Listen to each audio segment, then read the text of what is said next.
the culture of life and the law. We'll explore that and more on today's edition of Life Matters. Brian Johnston is the Western Director of the National Right to Life Committee.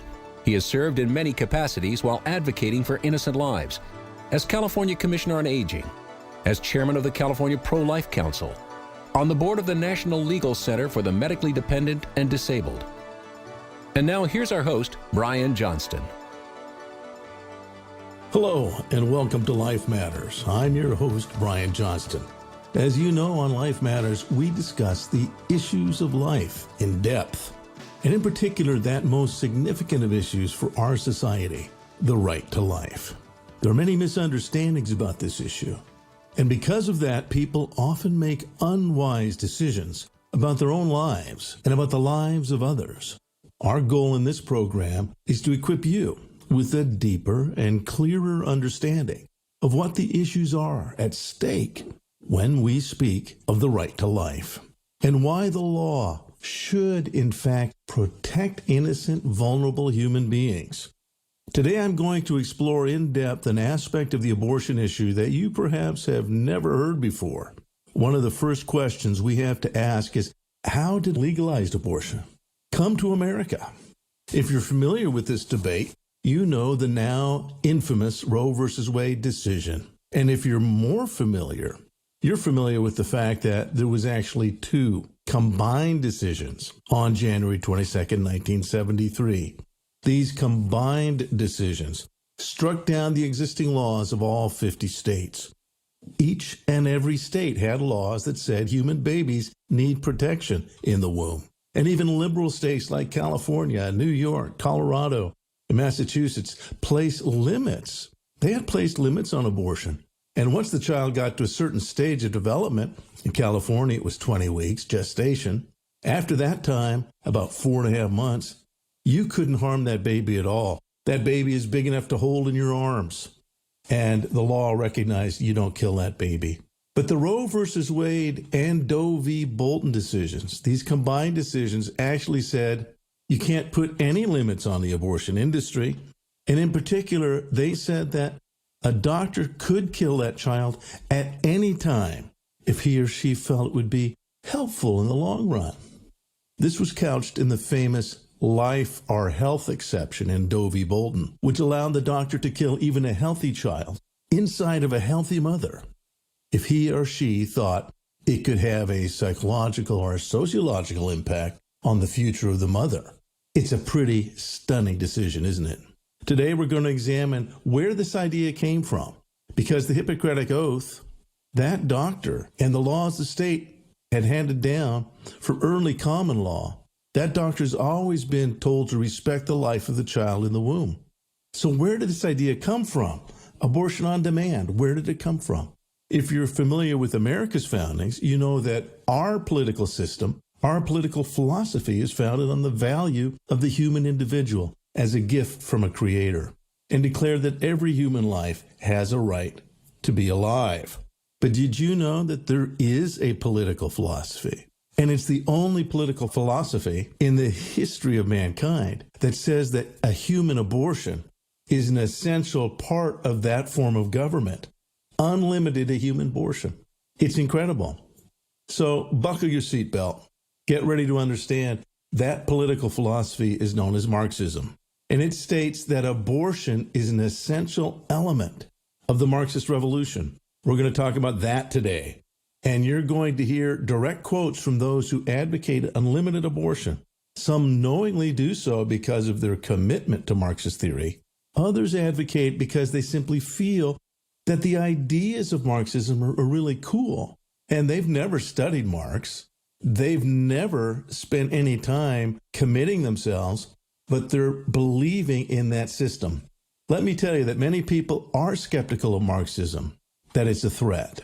They consider such discussions as merely wild conspiracy theories and dismiss any mention of Marxism as irrelevant. But some now are waking up and realize that Marxist ideas have infiltrated many Americans' view of the world.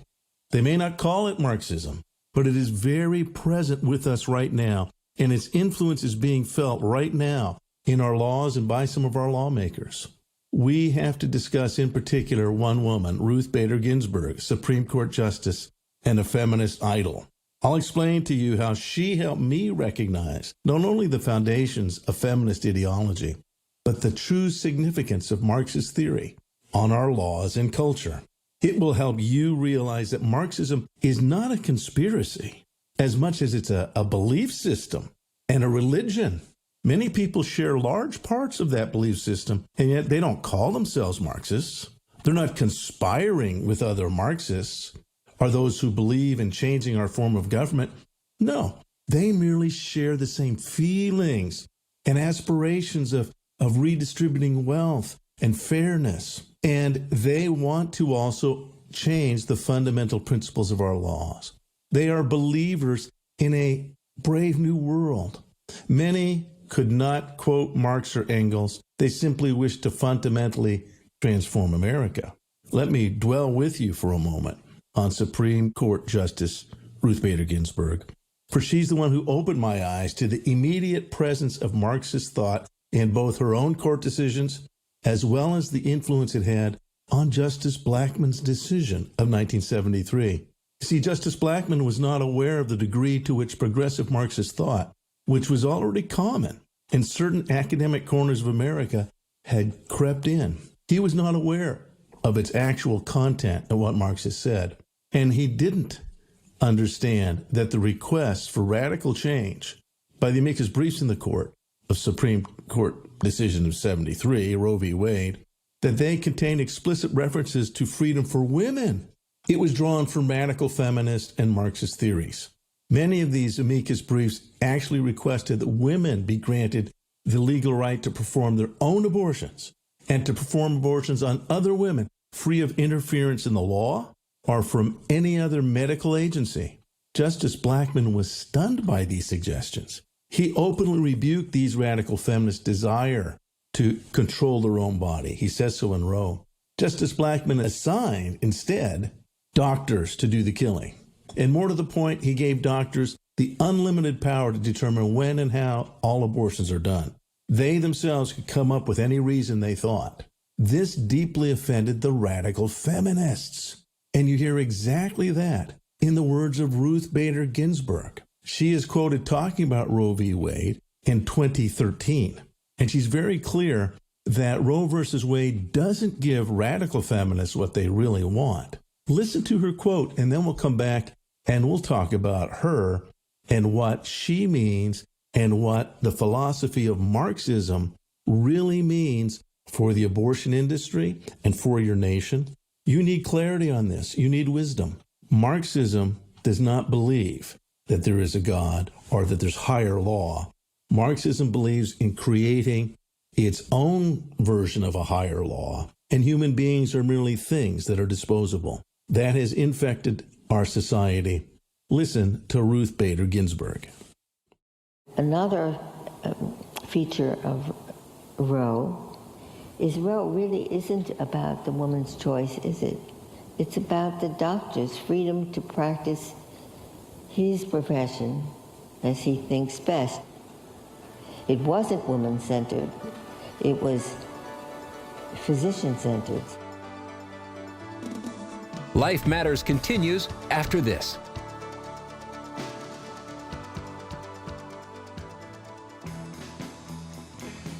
Well, now we have a special opportunity for Life Matters listeners wherever you are. You can be on the air. That's right. If you have a question for Life Matters, we have a special way for you to ask that question. Tell us where you're listening from, speak slowly and clearly, and you can record a message. Go to lifematters.life. That's lifematters.life. Scroll to the bottom of the page, and there you'll see Send a Message to Brian Johnston. Using your computer's microphone, you can record a message, and it'll record clearly. You can't go longer than 90 seconds. But please feel free, if you have a question or a comment, make sure you keep it polite. We do have to edit, and we can't put impolite stuff on the air, but we do want to hear from you. That's lifematters.life. Scroll to the bottom of the page and give us your thoughts. Life Matters is sponsored by the California Pro-Life Council. Would you help us during our pledge drive? It's easy. You can just pledge by text. Using your cell phone, text the word GIVE to 916-347-5644. That's 916-347-5644. This is a text-only line, not a voice line. Once you enter the word GIVE, you'll be able to follow the prompts to pledge, and you can also find out a lot about California pro-life. So please, don't do this while driving. Please send a text GIVE, that's GIVE, to 916-347-5644. We'll do the rest. Our opponents get vast sums from the government. We can only look to you and folks like you who take a stand for life. Thanks for your help. That's 916-347-5644. Text the word GIVE. Thanks, you're a lifesaver. And now back to more Life Matters with Brian Johnston. Hey, welcome back to Life Matters. We're talking about Ruth Bader Ginsburg. And I wanted to remind you that she is actually very instructive. It is she who helped me understand the real nature of this debate. You see, Ruth Bader Ginsburg is lionized as the source for many of true feminist ideology, particularly in the legal realm. And I found that interesting. How could she be the source? Why is she as if it was coming fully mature from her mouth, just as Venus ostensibly was born fully mature from the mind of Zeus? How did this happen? Well, the fact is that Ruth Bader Ginsburg is not the source of these ideas. The more you look into what she says, you find out Ruth Bader Ginsburg was essentially a very good student of Marx and Engels, and that Karl Marx is the inspiration for most of her insights. And in fact, Karl Marx and Friedrich Engels, in both the Communist Manifesto and later their final joint work, The Rise of the Family, Private Property, and the State, clearly and eloquently declare that abortion is an essential for human freedom, that women were the ones who are first oppressed of all the oppressors and all the oppressed classes in the world. The number one oppressed class is women. Because if a woman gets pregnant, she will naturally want to have help in raising that child. And suddenly, that help creates a situation where a family is born. Bringing that child into the world with a man who will also assist and help protect, very, very dangerous because a family is born. And in my book, I point out that Ruth Bader Ginsburg, again, she was very helpful to me because even though it's assumed that she was the source of this, she literally at times would quote Marx and Engels. She didn't say, I'm quoting Marx and Engels here. And by the way, if you listen to contemporary political experts and theorists, or even people in the talking head programs on television, they don't tell you, well, I'm a Marxist, and this is what Marx says to do. They don't say that. They couch it in very inviting terms about sharing in a new society and fundamentally transforming America, because America's bad. Those ideas that form America are so bad. As you know, the essential idea behind the American experiment in freedom is that every life is, in fact, a gift from a creator. And that gift, that right to be alive, doesn't come from the government. It comes from a creator. You're made in the image of God. Now, that's at the foundation of America's government worldview. That's not at the foundation of Marxism. It's the opposite. So we're going to spend a little time in how Ruth Bader Ginsburg helped me understand the incredibly insidious and evil ideas of Marxism as being the foundation of her worldview. You know, there was a court case, and when I heard her quote, it was coincidental because I had just been paging through and reading the last book of Marx and Engels, The Rise of the Family, Private Property, and the State, and she almost quoted them exactly in her condemnation of the nuclear family. In the Obfragel case, held before the Supreme Court, it had to do with traditional marriage. And the attorney for the state of Michigan argued that the definition of marriage was one man and one woman, and that's existed for millennia. Ruth Bader Ginsburg, little Ruth Bader Ginsburg, was livid. She jumped up and pounded the dais, and she said this: "We have changed our idea about marriage.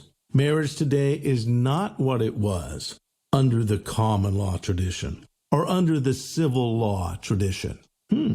No, marriage was a relationship of a dominant male over a subordinate female. Get this.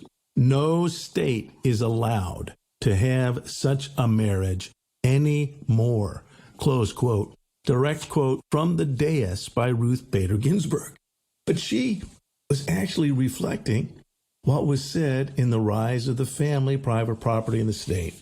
You see, Marxists believe that for a woman to be truly free, and the woman is the first of all oppressed classes, for a woman to be truly free, she has to be free to kill her child whenever she sees fit, so that she doesn't have an obligation to the child or to starting a family, because that would put her under the subjugation of evil men and into traditional family, even if it's slightly adjusted. By the way, as she descended through the order, from traditional marriage to civil marriage to common law marriage. Common law is when you're not really married, but the law says, you've been living together for 7 years, you've been pretending you're married, we're going to call you married. She condemned even that. So don't think of traditional family or traditional marriage as she's talking about any social structure that takes people away from looking to the state. Because what happens, if you are raised in a family, you look to your family for your identity. If you have no family, you will look to a higher family. The government, the state, society itself, and then you're part of that. And that's part of the problem, is that instead of getting gifts from God, the gift of life being the first and foremost, now it's the state who's the benefactor of mankind. That's why later you hear another radical feminist who had high political office, and that is Mrs. Clinton. She wrote a book saying, it takes a village to raise a family. And that's literally what is said in The Rise of the Family, Private Property, and the State, that the best way to raise children is as they did in savage times, literally savage times, where there was no agriculture. It was hand to mouth and people lived communally. But women were free in this culture, according to Marxist theory. They were free to kill their babies so that they wouldn't have to depend on men. And if they let a child live, the mother herself didn't raise the child. It was raised by the social community led by a matriarchal, a woman-based system, and they would all raise the child. Men could be involved, but as distance. Men, in fact, were kind of seen as second-tier citizens in that idealized culture, and they actually believed it. Mrs. Clinton believed it, that men weren't responsible. I wonder who gave her that idea. But more importantly, she was a true Marxist. If you look at her history, she was an advocate of Marxism and that the village, the community should raise all children.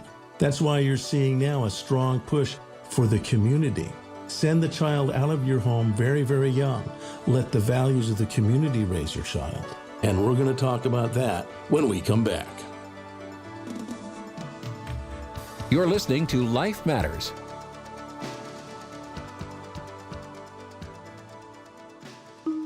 They say sunlight is the best disinfectant. Did you know that California has a law on the books that says you need to protect babies born alive in the course of an abortion? But that law is simply ignored. The current legislature and Governor Newsom's administration support all abortions all the time. And they simply do not examine or regulate the practice even though our tax dollars pay for it. We need to shine a light on this cover-up of the abortion industry in our state. Go to californiaprolife.org and click on the Light of Day project. We need the facts about late-term abortion to be examined and made known. We need the government doing its job to protect lives. We need the light of day on this. Go to californiaprolife.org.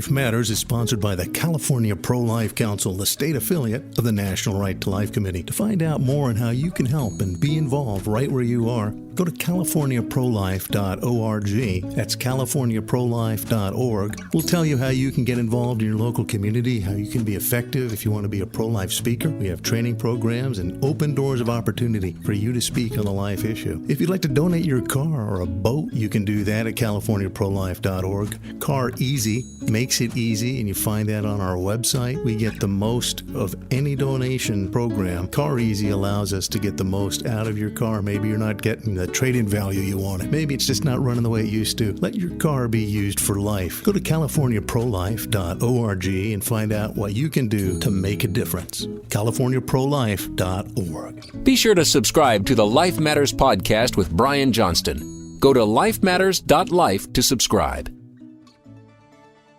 And now back to more Life Matters with Brian Johnston.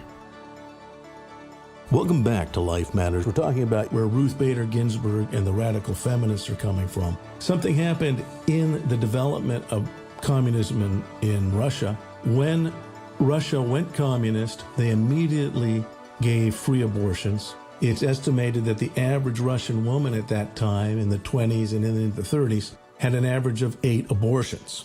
Stalin, when he took power, realized something. They didn't have enough demographic support. There weren't enough children in Russia. They would soon collapse internally. He took it upon himself to invert that process. He banned abortion.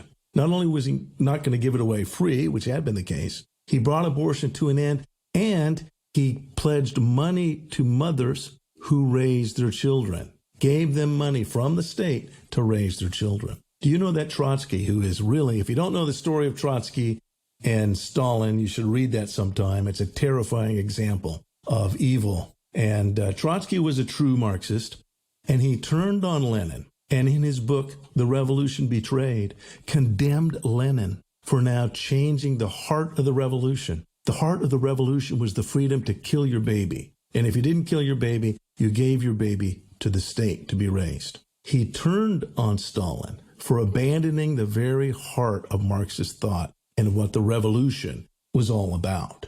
And he left the country, but not before writing a book called The Revolution Betrayed, indicting Stalin.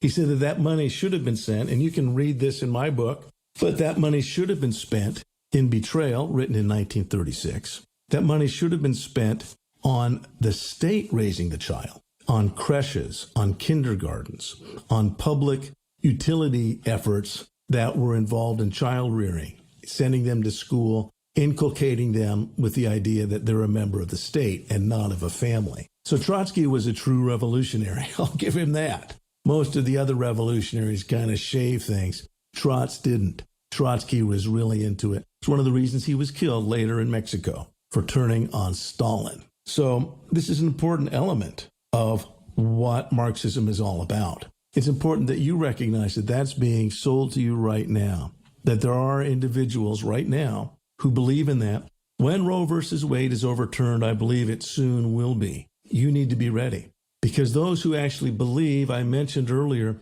that communism, Marxism, isn't so much a conspiracy theory. I don't believe it's a conspiracy theory. I believe it's a genuine belief system, a religion of sorts, if you will, a religion that dismisses the role of God. By the way, there are, quote, Christians who supposedly are Christians, but they actually believe many of the ideas of Marx as being so kind and generous and sharing. And so be wise. Just calling yourself a Christian doesn't mean that you're not susceptible to these same ideas.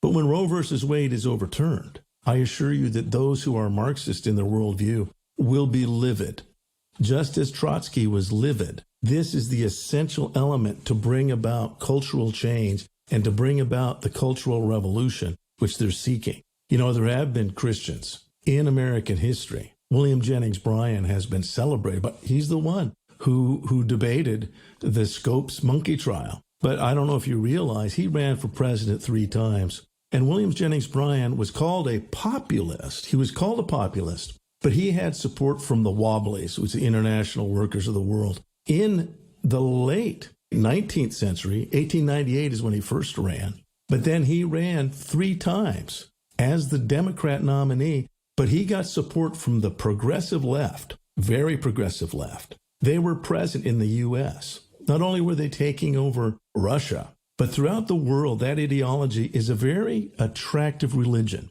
You need to know that Marxism and the ideas, the feelings of socialism are very attractive feelings. They feel righteous and kind. And many people, even Christians, can be misled. William Jennings Bryan is a perfect example. And William Jennings Bryan, the Populist Party actually was called the People's Party. Most of his support came from the People's Party. He was considered a man of the people. And many of his ideas, if you go deeper in who he was involved with, he was very much part of the radical socialist left. Even though he was considered a fighting fundy, he actually gave his empathies and feelings, because a lot of people's theology is actually not built in sound theology or understanding the details. It's built on feelings. And he was one of those that had built his worldview on feelings. He was supported by and interacted with and advocated for many socialist, really very close to Marxist principles. Another time we can talk about Marxism and socialism. Sometimes people say, oh, well, they're very different. No, both of them believe that the state, the government, is the benefactor of mankind, that somehow government will fix problems. Government's your source of hope. The government, statism. So socialism and Marxism are really different forms of statism. National Socialism, the Nazis, they definitely believed in the power of the state for fixing Germany and fixing the world beyond that. So socialism believes that a centralized government authority can fix all problems. And it's extremely common. It's common right now. But as I just pointed out, abortion is essential to the core of what Marxist worldview is. And many people have been seduced into kind of accepting, well, a woman has to be free to choose. It's all about choice. Is it? Because even Blackmun said he wasn't giving women the choice. Only doctors can do killing. And doctors are the ones who decide. And he wanted abortion to happen, but he didn't understand where the Marxists were coming from. But unlimited abortion comes to us from the ideology of Karl Marx. And the ideology of Karl Marx has started to surround us. You need to cut through it and understand, because it doesn't believe in the value of human lives. And the value of human life is the predicate for America and America's freedoms and for your freedom. And you need to speak up for those who cannot protect themselves. That's the role of society and of just government.